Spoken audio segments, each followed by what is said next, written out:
Hello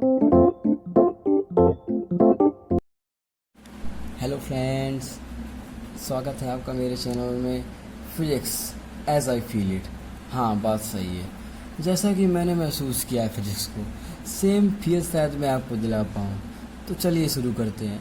तो आज से हम एक बहुत लंबी जर्नी की ओर चालू हो चुके हैं। मतलब हमने एक लंबी जर्नी की स्टार्ट की है।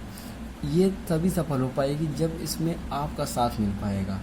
तो आज से हम फिजिक्स के एक लाइन से सभी चैप्टरों को कंप्लीट करेंगे। तो पूरा फिजिक्स का सिलेबस हमको कंप्लीट करना है। तो आज 10th के सिलेबस से चालू करते हैं। तो एनसीईआरटी के अकॉर्डिंग जो हमारा सिलेबस है, तो 10th का जो पहला चैप्टर है लाइट एंड रिफ्लेक्शन, तो आज हम इसको चालू करने वाले हैं। तो आज इस चैप्टर का पहला लेक्चर है। इसके आगे लाइन से टॉपिक बाय टॉपिक लेक्चर आएंगे, तो आप देख सकते हैं। चलिए शुरू करते हैं।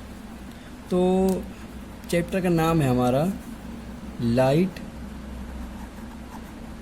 एंड रिफ्लेक्शन, यानी कि प्रकाश व परावर्तन। तो इस चैप्टर ये बहुत ही अच्छा चैप्टर है, कंसेप्चुअल चैप्टर है तथा इजी है। न्यूमेरिकल भी इसके बोर्ड में ज़्यादा कठिन नहीं आते। जो आप किताब से लगाएंगे वही न्यूमेरिकल रिपीट होते रहते हैं बोर्ड में। चलिए शुरू करते हैं। तो सबसे पहली चीज़ प्रकाश। What is light? लाइट क्या है? तो लाइट क्या होती है? लाइट एक प्रकार की होती है ऊर्जा। लाइट एक प्रकार की ऊर्जा है। ऊर्जा कौन सी ऊर्जा? जो ऊर्जा सन में होती है। आपने गौर किया हो, ध्यान से देखिए। सन क्या होता है? सन में एक हीट एनर्जी होती है, यानी कि ऊष्मीय ऊर्जा। ऊष्मीय ऊर्जा। और एक होती है इलेक्ट्रिकल, यानी कि वैद्युत ऊर्जा। वैद्युत ऊर्जा। तो जो ये ऊष्मीय ऊर्जा होती है, ये हमको, जब हम जैसे कभी धूप सूरज के सामने खड़े होते हैं तो हमको इससे गर्मी लगती है, गर्मी का एहसास होता है। ये गर्मी क्या कराती है? कौन? ऊष्मीय ऊर्जा। ओके। और जो वैद्युत ऊर्जा होती है, ये प्रकाश उत्पन्न करती है, प्रकाश। तो जैसे कि ऊर्जा सूर्य में होती है, वही प्रकाश है, क्योंकि प्रकाश से ही तो किरणें निकलती हैं। सूर्य की जो रे होती हैं लाइट की, वो सूर्य से तो निकलती हैं। हाँ, उनको क्या कहते हैं, कृत्रिम रूप से बनाया गया है, जैसे कि बल्ब इत्यादि में। लेकिन जो उसका प्राकृतिक नेचुरल सोर्स है वो तो सन ही है। इस प्रकार प्रकाश एक प्रकार की ऊर्जा है जो हमारे दृष्टि के अंग को जागृत करती है। आई होप आप लोग को समझ में आ गया होगा कि प्रकाश एक प्रकार की ऊर्जा है, जैसे कि सन में होती है। ये सन उस प्रकार की ऊर्जा है। ओके, तो ये प्रकाश हो गया। अब हम लोग प्रकाश से कुछ प्रॉपर्टीज़ भी पढ़ते हैं, हमारे सिलेबस में कुछ प्रॉपर्टीज़ हैं। तो आइए प्रॉपर्टीज़ पे भी गौर कर लेते हैं।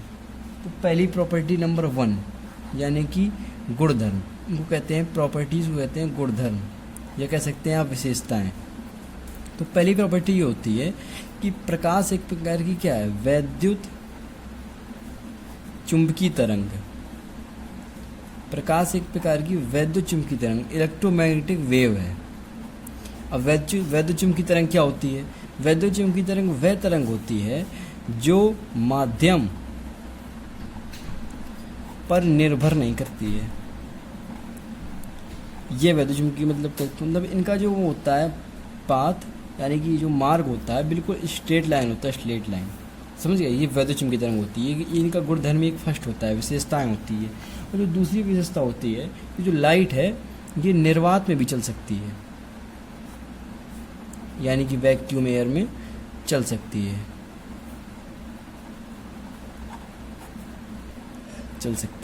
और जो निर्वात में जो स्पीड होती है इसकी v इक्वल टू होती है, शायद मेरे ख्याल से सबको पता होगा, 3 × 10⁸ मीटर प्रति सेकेंड। ये स्पीड, ये अभी तक की सबसे हाईएस्ट स्पीड है। ये इलेक्ट्रोमैग्नेटिक वेव्स की सबसे ज़्यादा। आप अभी 12th में जाएंगे तो 12th में आपको पूरा एक इलेक्ट्रोमैग्नेटिक वेव का चैप्टर मिलेगा। तथा जब आप वेव ऑप्टिक्स पढ़ेंगे तो इसमें आपको वेव्स के बारे में बताया जाएगा। तो उसमें जब आप पढ़ेंगे तो आपको पता लगेगा कि इलेक्ट्रोमैग्नेटिक वेव यानी विद्युत चुम्बकीय तरंग की स्पीड सभी तरंगों से सबसे ज़्यादा होती है। और ये जो प्रकाश है विद्युत चुम्बकीय तरंग है, इसीलिए इसकी स्पीड सबसे ज़्यादा 3 × 10⁻⁸ मीटर पर सेकेंड है। ओके, इसकी एक तीसरी प्रॉपर्टी भी होती है, वो है कि प्रकाश एक माध्यम से दूसरे माध्यम में जाने पे अपवर्तन हो जाता है। यानी कि जैसे अगर मैं ये बना दूँ, यहाँ पे माध्यम में फर्स्ट रख देता हूँ, मीडियम फर्स्ट, ये मीडियम सेकेंड, या एयर हो सकता है कुछ भी, या वाटर हो सकता है। तो अभी प्रकाश यहाँ पे आया, ओके, तो प्रकाश आया तो प्रकाश की जो किरण है इसको जाना कहाँ चाहिए था, इस प्रकार। तो ये अगर मैं यहाँ पे नॉर्मल खींच दूँ यानी कि अभिलंब खींच दूँ, तो या तो ये अभिलंब से दूर हट जाती है, इस प्रकार मुड़ जाती है, या अभिलंब की तरफ झुक जाती है। ये हम अभी आगे बढ़ेंगे, हमारा पूरा टॉपिक रखा हुआ है इसके बारे में। चलिए अब अगला जो एक प्रॉपर्टी है, यानी मोस्ट इम्पॉर्टेंट है, यानी कि ठोस या द्रव तल, ठोस हो या द्रव तल हो, जब इस पे प्रकाश की कोई किरण टकराती है तो उसका उसी माध्यम में अपवर्तन हो जाता है, परावर्तन हो जाता है। ये कोण एंगल आई होता है, ये कोण एंगल आर होता है। अभी आगे हमारा अगला टॉपिक यही है। तो आप इसमें प्रॉपर्टी में लिख सकते हैं कि जब कोई प्रकाश किरण किसी ठोस अथवा द्रव तल से टकराती है तो उसका उसी माध्यम में पुनः परावर्तन हो जाता है, जिसे प्रकाश के परावर्तन का नियम कहते हैं। हम इसे आगे पढ़ेंगे। और एक चीज़ और वेरी इंपॉर्टेंट होती है कि 5वां नंबर जिसका पॉइंट ये है कि जो अब देखिए, जब कोई भी तरंग होती है तो तरंग की वेवलेंथ यानी कि तरंग दैर्घ्य भी होती है। तो तरंग दैर्घ्य तो हम कहते हैं तरंग दैर्घ्य लिख देते हैं, इसको हम प्रदर्शित करते हैं लैम्डा से। शायद मेरे ख्याल से 9th में आपने पढ़ा होगा। तो लैम्डा जिसका होता है 390 यानी कि 3900 एंगस्ट्रॉम से 7800 एंगस्ट्रॉम, वेरी इंपॉर्टेंट, 3900 एंगस्ट्रॉम से 7800 एंगस्ट्रॉम तक होता है। ओके, कुछ किताबें इसे 3800 एंगस्ट्रॉम से 7900 एंगस्ट्रॉम भी बताती हैं। देखिए मैं बता देता हूँ कि दोनों वैल्यू अप्रॉक्स हैं, यानी कि अगर आप कोई भी इनमें लिख के आएंगे दोनों क्लियर वैल्यू हैं इनमें, क्योंकि ये एक्सपेरिमेंट करके निकाली गई। तो एक्सपेरिमेंट में कुछ 1 2 3 हो जाता है, इस प्रकार ये दोनों वैल्यू एक्सपेरिमेंटल है, ट्रू है। चलिए इन्हीं हाथ हमारा लाइट एक टॉपिक कंप्लीट हो गया, हमने उसकी गुणधर्म भी पढ़ लिए।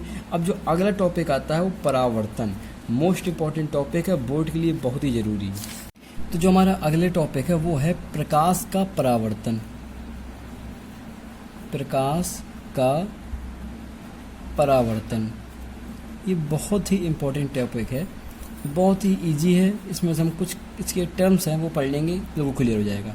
तो इसमें एक पहले हम इसके आपको डेफिनेशन बता देते हैं, लिख देते हैं डेफिनेशन, फिर इसका समझाते हैं ये होता क्या है आखिर। तो प्रकाश, जब कोई प्रकाश की किरण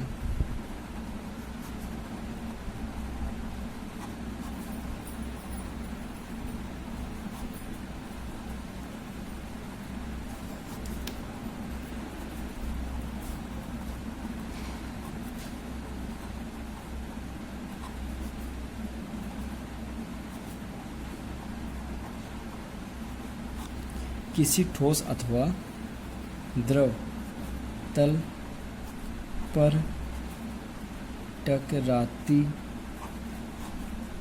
है तो अधिकांश भाग उसी माध्यम में परावर्तित हो जाता है। ओके, तो ये है हमारा डेफिनेशन। अब इसकी एक्सप्लेनेशन समझते हैं क्या। जब कोई प्रकाश की एक किरण किसी समान माध्यम से चलकर किसी ठोस अथवा द्रव तल पर टकराती है तो अधिकांश भाग उसी माध्यम में परावर्तित हो जाता है, ये कहता है। ओके, तो पहले मैंने तल बनाया, तल, ये हमारा तल है। ये ठोस होगा या क्या होगा, द्रव का। द्रव में होता है पर द्रव में ज़्यादा नहीं होता। अगर हम प्रायोरिटी देखेंगे तो ठोस की प्रायोरिटी ज़्यादा होगी द्रव से, द्रव में ज़्यादा परावर्तन होता है, सॉरी ठोस में। भाई ये द्रव है तो इसका जब ये प्रकाश किरण आपतित होगी इस पर, तो कुछ भाग इसका अपवर्तन भी हो जाएगा, कुछ परावर्तन हो गया, कुछ इसका एक दूसरे माध्यम में जा रहा है, एयर से वाटर में, तो अपवर्तन हो जाएगा इसका। इसलिए ठोस में ज़्यादा होता द्रव में भी है, पर ये ठोस में ज़्यादा होता है। तो इसलिए ये ठोस होती है द्रव तल। तो जब इस पर एक आपतित हुई एक किरण, ये लीजिए मैंने आपतित कर दी, और उसी माध्यम में पुनः परावर्तित हो जाती है। पर इसमें एक हम लोग क्या करते हैं कि अभिलंब किए देते हैं। जो ये अभिलंब होता है ये परपेंडिकुलर टू द सरफेस होता है, ये सरफेस है इसकी हमेशा लंबवत होता है। तो जो ये आपतित किरण आई और परावर्तित किरण आ गई, तो ये दोनों कोण बनाती हैं। कोण देख लें, परावर्तित किरण द्वारा अभिलंब के साथ बनाया गया कोण होता है एंगल आर, और आपतित किरण द्वारा अभिलंब के साथ बनाया गया कोण होता है एंगल आई। इसे कहते हैं आपतित किरण, आपतित रे या किरण। इसे कहते हैं परावर्तित रे। ओके, तो ये बहुत ही सिंपल सा था, क्लियर हो गया। आप चाहें तो इसको नोट कर सकते हैं, अदरवाइज़ आप हमारी आने वाली कुछ दिन में अपलोड हो जाएगी हमारी वेबसाइट, उसमें आपको इसकी PDF फॉर्मेट में इसके नोट्स मिलेंगे, जिसको आप डाउनलोड कर सकते हैं। Okay, thank you. इसके बाद इसके क्या होते हैं, नियम होते हैं, परावर्तन के नियम। ये 2 नियम होते हैं, बहुत ही ईजी है परावर्तन के नियम। तो परावर्तन के नियम क्या होते हैं ये देखते हैं। नियम नंबर फर्स्ट, ओके, तो नियम नंबर फर्स्ट क्या होता है कि इस पे एंगल आई क्या है, आपतित किरण द्वारा अभिलंब के साथ बनाया गया कोण angle I is equal to angle R. आपतित किरण द्वारा अभिलंब के साथ बनाया गया कोण एंगल आई, परावर्तित किरण द्वारा अभिलंब के साथ बनाया गया कोण एंगल आर के बराबर होता है। ये परावर्तन का पहला नियम है। चाहे आप इसमें ज्यामिति सम्मिति से भी देख लीजिए कि ये अभिलंब है अगर, तो जब ये आपतित हो गई तो उसमें इसमें आकृति से दिख रहा है कि angle I is equal to angle R. Okay, clear है। अब इसका दूसरा पॉइंट काफ़ी अच्छा पॉइंट है कि जो अभिलंब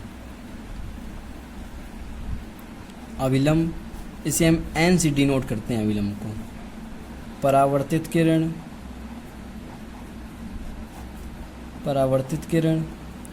व आपतित किरण ये क्या होते हैं, एक ही तल में होते हैं। यानी कि ये जो परावर्तित किरण, आपतित किरण तथा अभिलंब ये एक ही तल में होते हैं। यदि अब देखिए, अब चित्र के तरीके से बताते हैं आपको। ये एक तल बना लूँ मैं, ये मैंने एक तल बना लिया। ओके, तो इस पे ये एक आपतित किरण, ये परावर्तित किरण, इस प्रकार ये अभिलंब। ध्यान देखिए, पूरा तीनों एक ही तल पे हैं कि नहीं। ये कहता है, ये चीज़ दूसरा नियम बताता है कि आपतित किरण, परावर्तित किरण तो अभिलंब तीनों एक ही तल में होते हैं। तो बस यही परावर्तन का कंसेप्ट था। इसके बाद एक वेरी इंपॉर्टेंट एंड इसको चाहे आप स्टार पॉइंट लगा के लिख लीजिए यहाँ पे, स्टार पॉइंट, कि जो देखिए जो तल होते हैं उनको कहते हैं प्लेन सरफेस। इन पे जो नॉर्मल खींचा जाता है वो होता है लंबवत टू सरफेस। यानी कि जो जैसे कि मैंने ये तल बना लिया, तो तल के हमेशा लंबवत खींचा जाता है नॉर्मल। जैसे कि मैं अगर ये तल बना लूँ इस प्रकार तल, तो इसके इस प्रकार नॉर्मल आएगा। और जब अगर कोई गोली दर्पण है, गोली पृष्ठ है, यानी कि दर्पण ना कीजिए, गोली पृष्ठ कह दीजिए, तो जो इसका नॉर्मल खींचा जाता है वो हमेशा सेंटर से पास करता है। मान लीजिए गोला है, इसका सेंटर ही है, मैं कह दूँ यहाँ पे नॉर्मल खींचना है तो इस प्रकार नॉर्मल जाएगा ये। ओके, मैं अगर यहाँ पे गोला बना दूँ, यहाँ पे सी करूँ, यहाँ पे नॉर्मल खींचना है तो इस प्रकार नॉर्मल जाएगा, हमेशा सी से जाता है। ओके, यानी कि नॉर्मल अभिलंब केंद्र से गुजरता है। तो ये सारी बातें थी इसमें इसी के साथ हम आज के लेक्चर को ख़त्म करते हैं। अगला लेक्चर गोली दर्पण मिरर के बारे में आएगा, जिसमें हम उसकी गोली दर्पण बताएंगे क्या होता है, मिरर को बताएंगे मिरर क्या होता है। ओके, उसके बाद उसके कुछ टर्म्स पढ़ेंगे, एक फोकस दूरी तथा वक्ता त्रिज्या के बीच में संबंध का एक डेरिवेशन है, उसको भी बड़े आराम से पढ़ेंगे। चलिए, तब तक के लिए धन्यवाद, गुड बाय।